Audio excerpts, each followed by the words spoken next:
Priya Sharma had spent 18 months planning her wedding. Every single detail had been considered. Every flower chosen with care, every napkin folded just right, every candle placed in its perfect spot. She had notebooks filled with lists, folders stuffed with pictures, and a phone full of reminders that buzzed at all hours of the day and night. The venue was a countryside estate about 2 hours from the city. Rolling green hills surrounded it on all sides.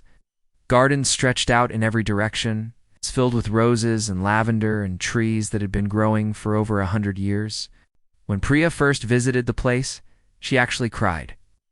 It was exactly what she had dreamed of since she was a little girl, flipping through wedding magazines at her grandmother's house. The flowers were being shipped all the way from Holland. Real Dutch tulips mixed with white roses and delicate baby's breath. The cake had taken 3 whole months to design. A famous baker from the city was creating it specially. 5 tiers. Handmade sugar flowers. A masterpiece that cost more than most people's cars. But none of that mattered as much as the music. The music had to be perfect. There was absolutely no room for compromise on this one thing. Priya had hired Daniel Crawford to play piano at her ceremony. He was one of the best wedding pianists in the entire state, maybe even the entire country.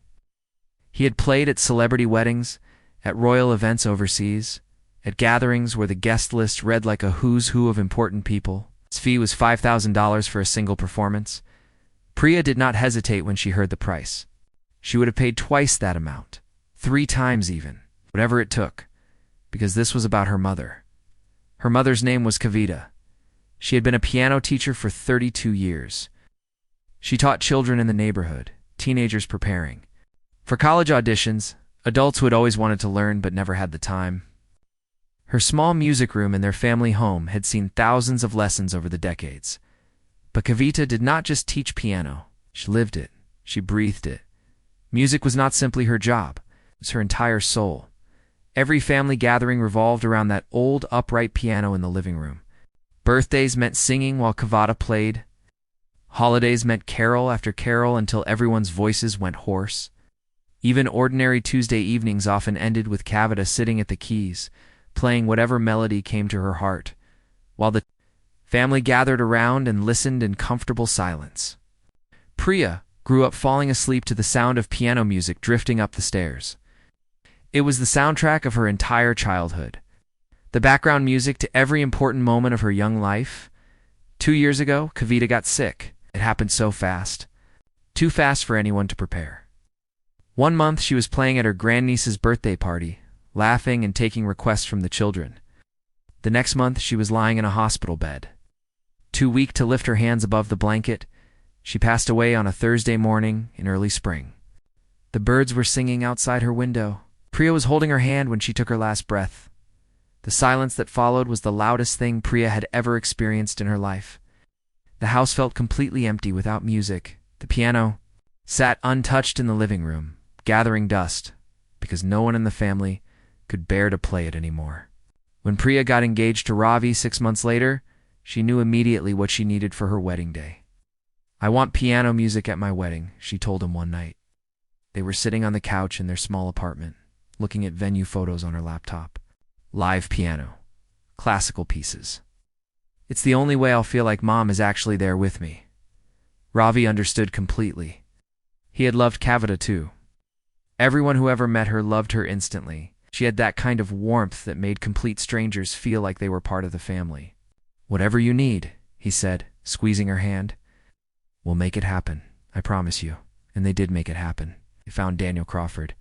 They booked him a full year in advance. He sent him a detailed list of songs, including all of Kavita's favorites.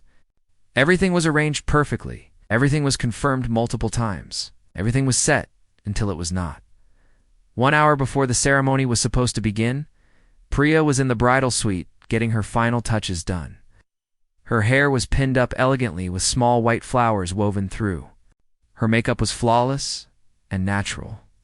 Her dress, a stunning creation of delicate lace and flowing silk, fit her like it had been made by angels.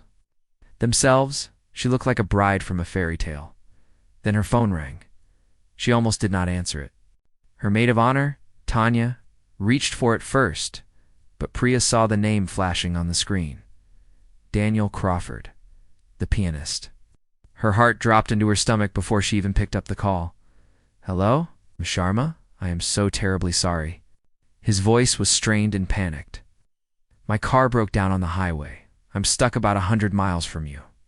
There's absolutely no way I can make it in time for the ceremony. I've already called for help, but even if they fix the car quickly, I won't be able to arrive until late evening." Priya felt the room spin around her. The floor seemed to tilt beneath her feet. Her hand gripped the phone so tightly her knuckles turned white. "What? No, no, no, no. This cannot be happening. Not today. It's my wedding day. You're supposed to be here. I know, believe me. I know how important this is. I'm absolutely devastated. I've never missed a performance in 20 years of my career. I can refund your entire payment, of course. I'll happily cover any additional costs you might have." Priya hung up without saying goodbye. What good was a refund? What good was money when her mother's music would not be at her wedding? She sank into a chair, her beautiful white dress pooling around her like a soft cloud. Tanya rushed over immediately, kneeling beside her with worried eyes. "Priya? What happened? What's wrong? Talk to me. The pianist. His car broke down somewhere on the highway. He's not coming. He can't make it." Tanya's face went pale. She knew exactly what this meant. Everyone who knew Priya understood how important the piano music was supposed to be. Okay, don't panic. We'll figure this out. We'll find someone else. There must be other pianists available.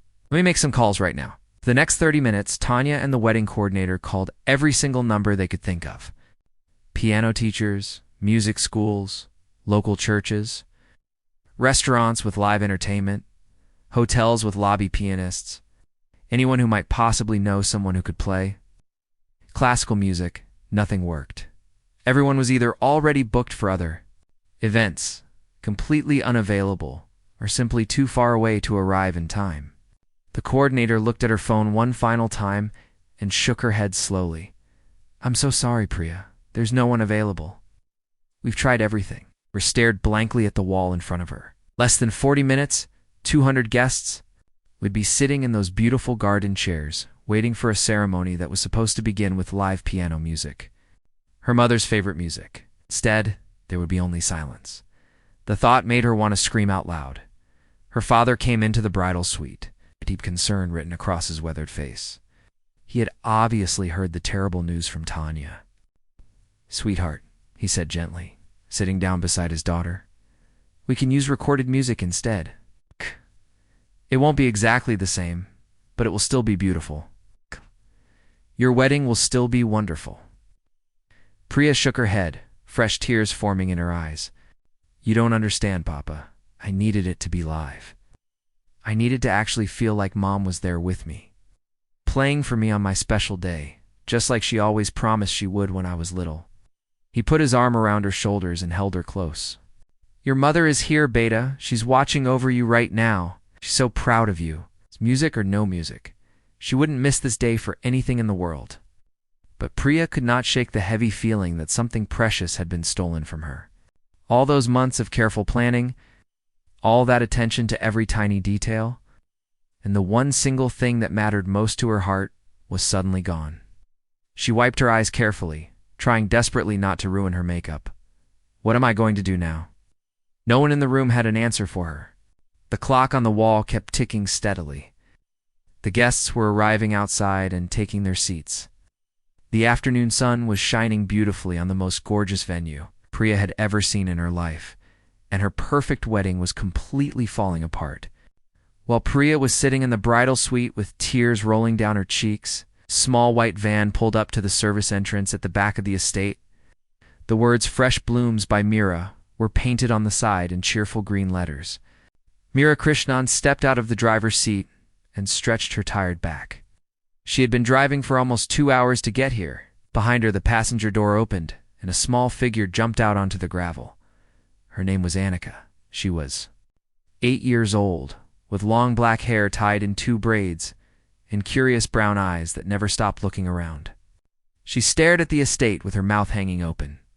"Mama, this place looks like a palace," she whispered. Meera smiled at her daughter while opening the back of the van. "It's beautiful, isn't it? Now remember what I told you? Don't touch anything. Don't wander off. Stay close to me. Annika nodded, but her eyes were already exploring every corner she could see. Mira was not supposed to be here today. She ran a small flower shop on the other side of the city. Nothing fancy.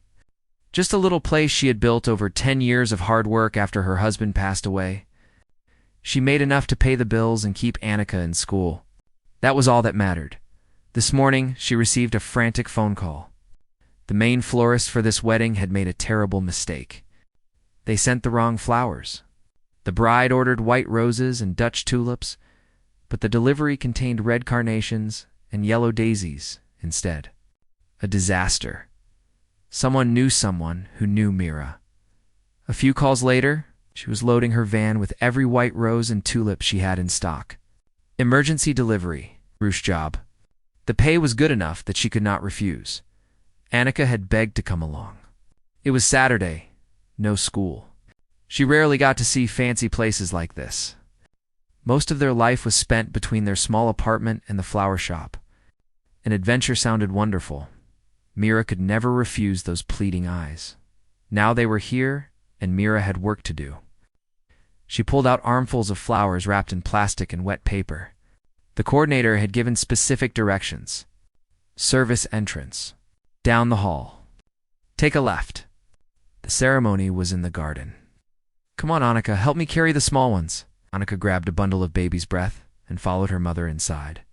The estate was even more beautiful indoors. High ceilings. Crystal chandeliers. Paintings that looked old and expensive. They walked through several hallways until they reached glass. Doors that opened into the garden. Annika stopped. Breathing the garden was the most beautiful thing she had ever seen. White chairs arranged in perfect rows on green grass. Ribbons and flowers decorated each row.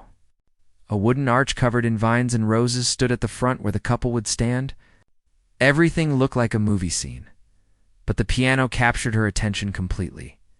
It sat to the side of the ceremony area, a grand piano. Black and polished so perfectly that it reflected the sunlight like a mirror. The lid was propped open, showing the golden strings inside. Annika had never seen anything so magnificent. Her heart started beating faster. Her fingers tingled. She could almost feel the keys beneath her hands even though she stood 20 feet away. Her grandmother had taught her to play. Her nanny, who lived in their old hometown, had been a music teacher most of her life. When Annika was 3 years old, Nani started teaching her. Simple nursery rhymes first, then folk songs. Then, as Annika showed talent, classical pieces that adults struggled to master. Nani always said Annika had a gift. Music chose you, she would say during video calls. Not everyone gets chosen. Honor that gift by practicing every day. Annika practiced every day without fail. Their apartment had a small electronic keyboard that Mira saved months to buy. Not the same as a real piano, but Annika made it work. Scales in the morning before school. Songs in the evening after homework. Melodies in her dreams at night. All that practice was for Nani, to make her proud. To show the gift was not wasted. But standing in this garden, looking at this incredible piano, Annika felt something else. She felt pulled toward it, like the piano was calling her name. Like it wanted her closer. She stepped forward without realizing. Then another step. The baby's breath hung forgotten in her hands. Annika, don't touch anything. Her mother's voice snapped her back. Mira stood near the arch, arms full of roses, looking stressed and annoyed. Annika froze. I wasn't going to touch it. Just looking. Look from here. Come help me. We have lots to do. Annika walked back, but her eyes kept drifting to the piano. It sat there quietly, patiently. It's like waiting for someone to bring it to life. For 20 minutes, Annika helped arrange flowers. She handed stems when asked, held ribbons while Mira tied bows, picked up fallen petals, but her mind stayed on those keys. Eventually, Mira needed to fix arrangements near the main building. The bridal suite requested fresh flowers for the tables. Stay here, she told Annika. Sit on that bench. Don't move. 10 minutes. Annika sat on a stone bench and watched her mother disappear inside, carrying white roses. The garden grew quiet. Setup was done. Workers had moved elsewhere. Only a few people walked by checking details. The piano sat there, silent, waiting. Annika tried not to look. She stared at flowers, counted chairs, watched a butterfly on a bush, but the piano pulled at her. Like a magnet, she stood slowly. Just a closer look, she told herself. No touching. Just seeing it up close, she walked across the grass, feet barely making sound. The piano grew larger with each step. Standing next to it, she saw her reflection in the polished surface. A small girl with braids looking at something wonderful. The keys were right there. White, black, perfect. She raised her hand. Fingers hovered above the keys. So close, one note would not hurt. Just one to hear how it sounded. Her finger lowered toward a white key. Annika. She jumped back. Her mother stood at the garden's edge. Come here now. Annika ran to her mother, heart pounding with guilt and disappointment. Mira took her hand firmly. What did I say? This is someone's wedding. Everything is expensive and important. We're just delivering flowers. Sorry, Mama. I just wanted to see it. Mira's face softened. She knew about Annika's love for piano, the cheap keyboard at home, the dreams of playing on real stages someday. I know, baby. But not today. This day belongs to someone else. She understood. Meanwhile, inside the building, Mira was arranging flowers near the bridal suite when she heard raised voices through the door. What do you mean there's no pianist? How is that even possible? Mira recognized that sound immediately. Pure panic. The kind that comes when everything is falling apart on the most important day of your life. She hesitated for a moment. This was not her business. She was just the emergency florist. Deliver the flowers, get paid, go home. But something made her stop. She thought about Annika waiting outside, that little girl who practiced piano every single day on a cheap keyboard, who played classical pieces that amazed everyone who heard her, who had more passion for music than most adults Mira had ever met. It was crazy, absolutely crazy. But what if? Mira knocked gently on the door. A tearful woman in a wedding dress answered. Beautiful despite the red eyes and running makeup. Yes? Can I help you? I'm sorry to bother you. I'm Mira, the replacement florist. I couldn't help overhearing. You need a pianist? The bride laughed, but it was a bitter sound without any joy. Do you know one who can be here in 30 minutes? Because that's all the time we have left. Mira took a deep breath. Actually, I might. The bride's eyes widened slightly. A tiny spark of hope appeared in them, fragile and desperate. Where? Mira looked back toward the garden, where her 8-year-old daughter was probably still staring at that grand piano with longing in her eyes. My daughter. She's outside right now. She plays piano. The hope in the bride's eyes flickered, then faded. Your daughter? How old? 8. The bride shook her head slowly. This is my wedding. I can't have a child playing. I need a professional. I need someone who knows what they're doing. Mira nodded. She understood completely. It was a crazy idea anyway, of course. I'm sorry for bothering you. She turned to leave. But then the bride called out. Wait. Mira stopped and turned back around. Something had changed in the bride's expression. Something curious and almost desperate. Is she actually good? Really good? Or is this just a mother who thinks her child is special? Mira stood in the doorway of the bridal suite, looking at the desperate bride who had just asked her a very direct question. Is your daughter actually good? Or are you just a proud mother? It was a fair question. Every parent thinks their child is talented. Every mother believes her kid is special. Mira knew this. She had met plenty of parents at school events who bragged about their children's abilities. Okay, only for those kids to be perfectly average. But Annika was different. Mira was not just saying that because she was her mother. I am her mother, Mira said honestly. So yes, I think she's special. But my mother, Annika's grandmother, was a professional pianist back in our hometown. She trained at a music conservatory. She performed at concerts. She taught music for over 40 years. and she has been teaching Annika since my daughter was 3 years old. Priya listened carefully. Her maid of honor, Tanya, stood behind her, also listening with growing interest. My mother doesn't give easy praise, Mira continued. She has very high standards. But she says Annika has something rare. A natural connection to music that cannot be taught. It's either there or it's not. And in Annika, it's there. The wedding coordinator, who had been silently watching this conversation, spoke up. Priya, we've called everyone. There's no one else available. It's either this girl or we play music from someone's phone through a speaker. Priya closed her eyes. She imagined walking down the aisle to tinny music coming from a smartphone. It felt wrong. It felt cheap. It felt like everything her mother would have hated. Her mother Elizabeth had strong opinions about music. Live music was sacred to her. There was something about being in the same room as a performer, breathing the same air, feeling the vibrations from the instrument.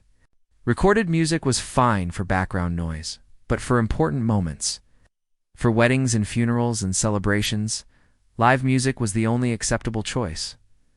Can I meet her first? Priya asked quietly. Mira nodded. Of course. Let me bring her. She walked quickly back to the garden, her heart racing.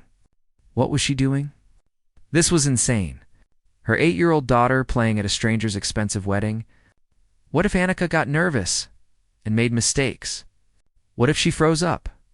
What if this whole thing turned into a disaster that ruined the bride's special day?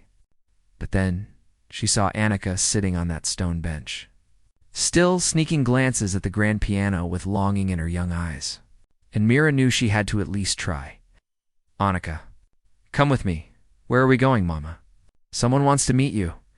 Annika followed her mother through the glass doors, down the hallways with the expensive paintings, all the way to the bridal suite. When they walked in, Annika's eyes went wide. She had never seen a bride up close before. Priya looked like a princess from a fairy tale, even with the tears still visible on her cheeks. The white dress sparkled in the light. The flowers in her hair were so delicate and beautiful. Priya looked at the small girl who had just entered the room. Long black braids, curious brown eyes, tiny hands that seemed far too small to play piano seriously. Hi there, Priya said gently, kneeling down so she was closer to Annika's height. Your name is Annika, right? Annika nodded shyly. I heard you play piano. Is that true? Another nod. Do you know any classical music?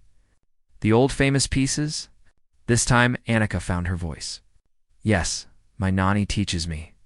I know Mozart. I know Chopin. I know some Beethoven. And I know Debussy too. Something flickered in Priya's eyes at that last name. Her heart skipped a beat. You know Debussy? Which pieces? A few. But my favorite is Clair de Lune. That one is the most beautiful. Priya felt the room spin around her. Her hand reached out to steady herself on a nearby chair. Clair de Lune. Of all the pieces in the world, this child's favorite was Clair de Lune. That was her mother's signature song. Kavita had played it at every important family gathering. When Priya was a little girl, she would fall asleep listening to her mother play that piece on the old upright piano in their living room. It was the song Kavita played at Priya's graduation party. At her engagement celebration, at every moment that mattered, Priya had specifically requested that. Daniel Crawford played Clair de Lune when she walked down the aisle. It was supposed to be the moment when she felt her mother's presence most strongly. And now this child, this 8-year-old daughter of a florist, was standing here saying it was her favorite piece. That song, Priya said, her voice barely a whisper, that was my mother's favorite too. She passed away 2 years ago. She was supposed to be here today, but she's not. Annika looked up at Priya with serious, understanding eyes. Eyes that seemed too wise for such a young face. My nanny told me something about that song, Annika said softly. She said Clair de Lune means moonlight. And moonlight is special because it reaches everywhere, even into dark places, even into sad hearts. She says when we play that song, the moonlight carries our love to the people we've lost, and it brings their love back to us. The room went completely silent. Tanya put her hand over her mouth, tears forming in her eyes. The wedding coordinator looked away, blinking rapidly, and Priya felt something break open inside her chest. Not a painful break, but a releasing one. Like a door that had been locked for 2 years was finally opening. "Would you like to play at my wedding?" Priya asked. Annika's eyes went wide. She looked at her mother, then back at Priya. "Really? You want me to play?" "Yes. I want you to play Claire de Lune when I walk down the aisle." "And anything else you know during the ceremony? Can you do that?" Annika stood up straighter. Her small shoulders went back. In that moment, she looked much older than 8. "I can do that. I promise I'll play my very best." Priya pulled the little girl into a hug. "Thank you. You have no idea what this means to me." Mira watched the scene with tears streaming down her face. Her daughter, her little Annika, who practiced on a cheap keyboard in their tiny apartment, was going to play at this beautiful wedding on that magnificent grand piano, but not everyone was happy about the decision. Word spread quickly among the wedding guests who had started. Arriving and taking their seats in the garden, the professional pianist had canceled. The replacement was the florist's 8-year-old daughter. People whispered to each other behind their hands. "This is going to be a disaster," one woman said to her husband. "An 8-year-old at a wedding this expensive? Someone should say something. I heard she's never even performed in public before." Another guest gossiped. "The bride must be desperate. Poor Priya.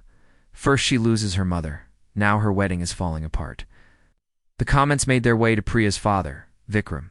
He found his daughter in the bridal suite, putting the finishing touches on her makeup. "Sweetheart, I need to talk to you about this pianist situation." Priya looked at her father through the mirror. "What about it? An 8-year-old? Really? I understand you're in a difficult position, but this seems too risky. What if she can't handle the pressure? What if she makes mistakes? This is your wedding day, Beta. You only get one chance at this." Priya turned to face her father directly. "Papa, do you remember what Mom always used to say about young musicians?" Vikram was quiet for a moment. She said, "Age doesn't matter. Only the music matters." "Exactly. Mom would never turn away a child who wanted to play music. She would never judge someone by their age. She always said that sometimes the youngest players have the purest connection to music because they haven't learned to overthink it." Vikram sighed. He knew his daughter was right. Kavada would have given this girl a chance without hesitation. But what if it goes wrong? Priya smiled sadly. "Then it goes wrong. But I would rather take a chance on this little girl who loves Claire de Lune than walk down the aisle to music from a phone speaker." Mom would have hated that more than anything. Vikram nodded slowly. He kissed his daughter's forehead. "You're so much like her, you know? The same stubborn faith in people. I learned from the best." Meanwhile, Annika sat on a small chair in a quiet room, suddenly terrified by what she had agreed to do. The reality of the situation was sinking in. 200 people. A grand piano she had never played before. Music that had to be perfect. Her small hands were shaking. Mira knelt down in front of her daughter. "Annika, look at me." Annika raised her frightened eyes. "I know you're scared. That's okay. Being scared means you care. But I need you to remember something very important." "What, Mama?" "You're not playing for those people out there. You're not playing for the fancy guests or the expensive decorations. You're playing for the music itself. You're playing for Nani, who taught you everything. And today, you're playing for that bride's mother, who is watching from somewhere we cannot see." Annika thought about this. The fear didn't disappear, but it became smaller somehow. "Remember what Nani always tells you?" Annika nodded. "She says music is the truth we sing without words." "Exactly right. So go out there and tell the truth, baby. That's all you have to do." Annika hugged her mother tightly. Outside, the clock showed exactly 3 o'clock. 200 guests sat in white chairs facing the flower-covered arch. The garden was beautiful. The weather was perfect. And everyone was waiting to see what would happen next. The wedding coordinator gave the signal. Annika took a deep breath, stood up, and walked toward the garden, toward the piano, toward the moment that would change everything. Annika walked across the soft green grass, toward the grand piano. Her legs felt strange, like they belonged to someone else. Her heart was pounding so loud, she was sure everyone in the garden could hear it. 200 pairs of eyes turned to watch her. Whispers rippled through the crowd like wind through leaves. That's her? She's tiny. Can she even reach the petals? This is going to be so embarrassing. I feel bad for Priya. What a disaster. Annika heard some of the whispers. She tried to block them out, but they crept into her ears anyway. Each negative comment made her feet feel heavier. Each doubtful look made her hands shake a little more. She reached the piano and stood beside it for a moment. Up close, it was even more beautiful than she had imagined. The black surface gleamed in the afternoon sunlight. The keys looked perfect, untouched, waiting. She climbed onto the bench. Her feet barely reached the pedals.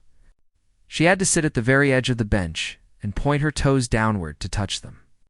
It was not comfortable, but she could make it work. She had practiced on benches too high and keyboards too small her whole life. She knew how to adapt. More whispers from the crowd. Look at her feet. They barely touch. This is a mistake. Someone should stop this. Poor child. She must be terrified. At the back of the garden, near the glass doors of the estate, Priya stood with her father. She could not see Annika clearly from this distance, but she could feel the tension in the air. She could sense the doubt radiating from her guests. For one terrible moment, she wondered if she had made the wrong choice. Then she thought of her mother. Kavita would have been standing right here holding Priya's arm, telling her that everything would be beautiful. She would have defended any child who wanted to play music. She would have silenced the doubters with a single look. "I wish Mom was here," Priya whispered. Her father squeezed her hand. "She is here, Beta. She's watching." At the piano, Annika placed her small hands on the keys. They felt cool and smooth beneath her fingers. Real ivory keys, not the plastic ones on her keyboard at home. The touch was different. More responsive. More alive. She looked out at the sea of faces staring back at her. So many people, so many strangers, so many expectations. Her mind went blank for a terrifying second. What if she forgot the notes? What if her fingers refused to move? What if she opened her mouth and screamed instead of played? Then she spotted her mother standing at the very back corner of the garden, near the service path. Mira was watching with tears already forming in her eyes. She nodded once, slowly, and pressed her hand against her heart. That simple gesture said everything. "I believe in you. I love you. You can do this." Annika took a deep breath. She closed her eyes and she thought about Nani. She thought about all those hours of practice in their tiny apartment. The scales she played every morning until her fingers knew them by heart.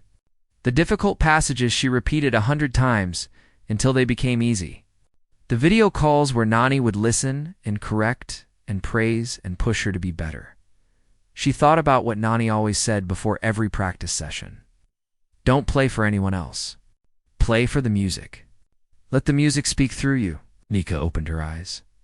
She was not playing for the 200 strangers. In their fancy clothes, she was not playing to prove anything to the people who doubted her. She was playing for the music itself. For Nani, and for the bride's mother, who loved this song and was now somewhere beyond the sky. Listening, her fingers touched the keys. The first notes of Claire de Lune floated into the garden air. The whispers stopped instantly. Every single person fell completely silent. The music was soft at first, gentle, like moonlight, slowly appearing from behind clouds. Each note hung in the air for a perfect moment before the next one came. The melody was simple but achingly beautiful. The kind of beauty that makes your chest feel tight and your eyes feel warm.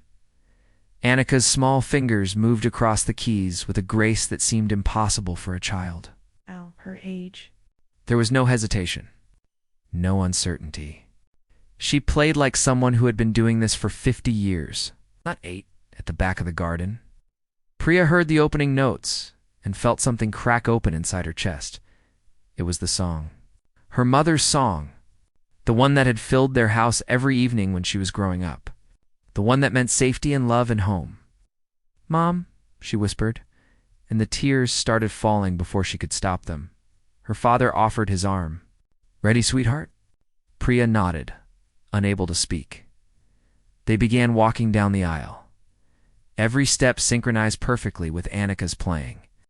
The music seemed to guide Priya forward, supporting her, carrying her toward her future, while wrapping her in memories of her past.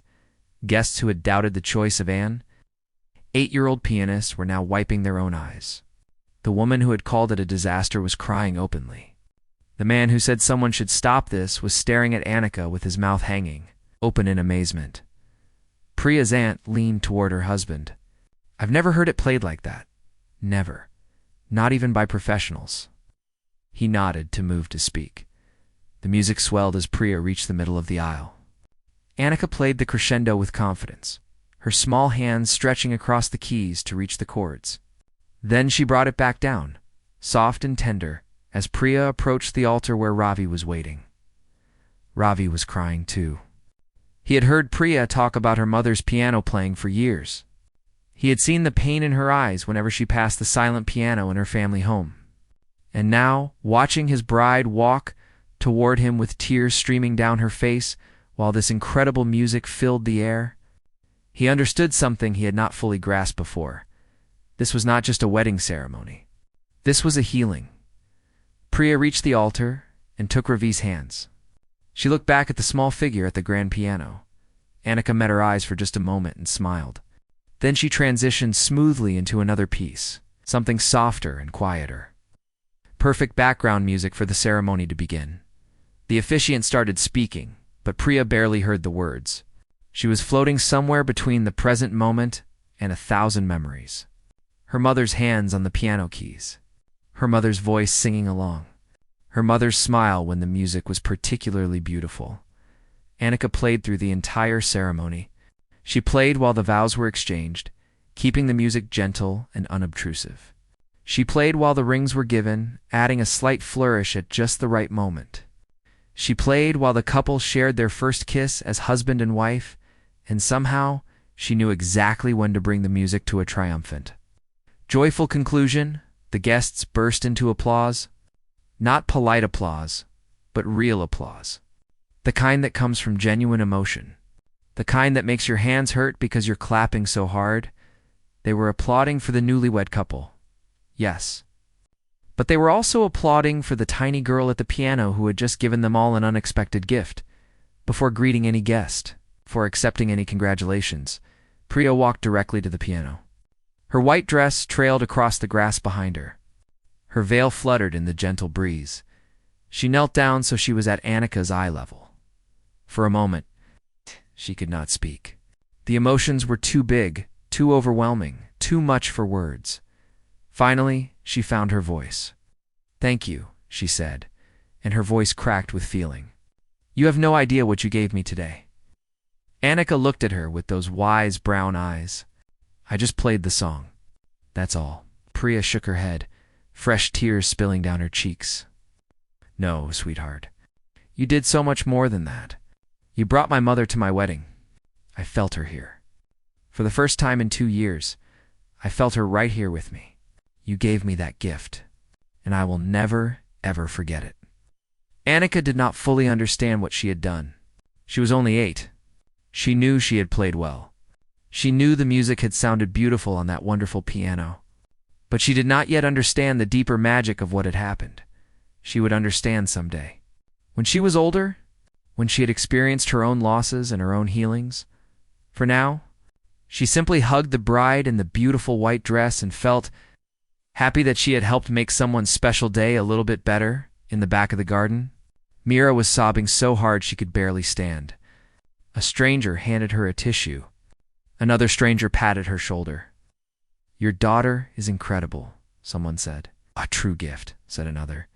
Mira nodded through her tears. She had always known Annika was special. But today, the whole world got to see it too. The reception was held in the grand ballroom of the estate. Crystal chandeliers hung from the ceiling, casting soft golden light across the room. Round tables covered in white cloth filled the space, one decorated with the flowers that Mira had delivered just hours ago. Guests mingled and laughed and congratulated the newlywed couple. Waiters moved through the crowd carrying trays of food and drinks. A DJ played gentle background music from speakers in the corners. But everyone was still talking about the ceremony, about the music, about the 8-year-old girl who had turned a potential disaster into something magical. Annika sat at a small table in the corner with her mother. They had not planned to stay for the reception. Mira had only been hired to deliver flowers after all, but Priya had insisted. She would not let them leave. "You're our guests of honor," she had said. "Please stay. I want you here." Well, they stayed. Annika ate cake and drank lemonade and watched all the fancy people dancing and celebrating. It felt like being inside a movie. Everything was so beautiful, so perfect, so different from her normal life. Mira held her daughter's hand under the table. She still could not believe what had happened. This morning, they were just a florist and her daughter making an emergency delivery. Now they were sitting at a wedding reception, being treated like royalty. Life was strange sometimes. Wonderfully, beautifully strange. After the first dance and the cake cutting, Priya took the microphone for her speech. The room fell quiet. Everyone turned to listen. "First, I want to thank all of you for being here today," Priya began. "Ravi and I are so grateful to be surrounded by the people we love most in the world." Polite applause rippled through the room. "Right. But I need to tell you a story, because today did not go the way I planned. Not even close." The guests exchanged curious glances. "Many of you know that my mother passed away 2 years ago. She was a piano teacher. Music was her whole life, and I wanted live piano music at my wedding because it was the only way I could feel like she was here with me." Priya's voice wavered slightly, but she continued. "I hired one of the best wedding pianists in the state. He was supposed to play my mother's favorite song when I walked down the aisle. But 1 hour before the ceremony, he called to say his car had broken down. He couldn't make it. My wedding was falling apart." Murmurs spread through the crowd. Many guests had not known the full story. I was devastated. I sat in the bridal suite crying, thinking this was the worst thing that could possibly happen on my wedding day. I thought the universe was being cruel. I thought I would never feel my mother's presence without that music." She paused, looking toward the corner table where Annika and Mira were sitting. And then something unexpected happened. A florist arrived with emergency replacement flowers. She had her 8-year-old daughter with her. That little girl saw our grand piano and fell in love with it. And when the florist heard about our problem, she did something incredibly brave. She offered to let her daughter play. All eyes turned to Annika. The little girl shrank back slightly, not used to so much attention. I'll be honest. I almost said no. An 8-year-old at my expensive wedding? It seemed crazy, but something made me say, yes. Maybe it was desperation. Maybe it was instinct. Or maybe it was my mother guiding me from wherever she is now. Priya's eyes glistened with tears. That little girl sat down at the piano and played Claire de Lune, my mother's favorite piece. The song I grew up hearing every single night. And when those first notes floated through the air, I felt something I haven't felt in 2 years. I felt my mother, right there with me, walking me down the aisle, watching me marry the love of my life. Oh. Many guests were crying now. Even the waiters had stopped to listen. Annika gave me a gift today that I can never repay. She gave me my mother back, even if just for a few precious minutes. And she taught me something important. Priya looked directly at Annika. She taught me that music doesn't care about age. It doesn't care about fancy training or expensive lessons or professional credentials. Music cares about heart. And Annika has more heart than anyone I have ever met. The room burst into applause. Real, genuine, thundering applause. People stood up from their chairs. They turned toward the corner table and clapped for the small girl with the braids, the shy smile. Annika's face turned red. She did not know what to do with all this attention. She just squeezed her mother's hand tighter and tried not to cry. Priya waited for the applause to die down, then continued. Ravi and I have made a decision. We want to create something that honors what happened today. So we are establishing a music scholarship in Annika's name. Mira gasped. Her hand flew to her mouth. Every year, this scholarship will pay for music lessons for one child from a family that cannot afford them. Piano lessons, guitar lessons, violin lessons, whatever instrument calls to them. Because every child deserves the chance to discover if music lives inside them. The applause returned, even louder than before. We're calling it the Moonlight Scholarship. Because today a little girl taught me that moonlight reaches everywhere, even into dark places, even into sad hearts. And sometimes it carries love between this world and the next. Priya raised her glass to Annika, to music, and to the mothers who watch over us, even when we cannot see them. 200 glasses rose into the air. To Annika, to music, to the mothers. After the reception finally ended, Priya found Annika near the doors. The little girl was tired, her eyes drooping, her fancy braids coming loose. It had been a very long day. Priya knelt down one last time. Annika, I need you to promise me something. Annika looked up, suddenly alert. What? Promise me you'll never stop playing. No matter what happens in your life, no matter how hard things get, promise me you'll keep making music. Annika nodded solemnly. I promise. Your grandmother is right, you know. Music did choose you, and chosen people have a responsibility. They have to share their gift with the world. Can you do that? Yes, I can do that. Priya hugged her tightly. I believe you, and I'll be watching. I want to see your name in lights someday. 10 years passed. Annika Rodriguez stood backstage at one of the most famous concert halls in the country. She was 18 now, tall and graceful, her long black hair pinned up elegantly. She wore a stunning black gown that her mother had saved for months to buy. In a few minutes, we'd walk onto that stage and perform her debut concert. The hall was sold out. Critics from major newspapers were in the audience. Her whole future in music depended on the next 2 hours. She should have been terrified, but she was not. She had performed hundreds of times since that wedding day 10 years ago. School recitals, local competitions, regional championships, national contests. Each performance had built her confidence, sharpened her skills, prepared her for this moment, and it had all started with a stranger's wedding, a broken-down car, an emergency flower delivery, and a grand piano that seemed to call her name. She peeked through the curtain at the audience. There, in the front row, sat Priya and Ravi. They had 2 children now, a boy and a girl. The whole family had flown across the country to be here tonight. Priya caught Annika's eye and smiled. She pressed her hand against her heart, just like Mira had done all those years ago in the garden. I believe in you. I love you. You can do this, Annika, smiled back. The stage manager gave her the signal. It was time. She walked onto the stage to thunderous applause.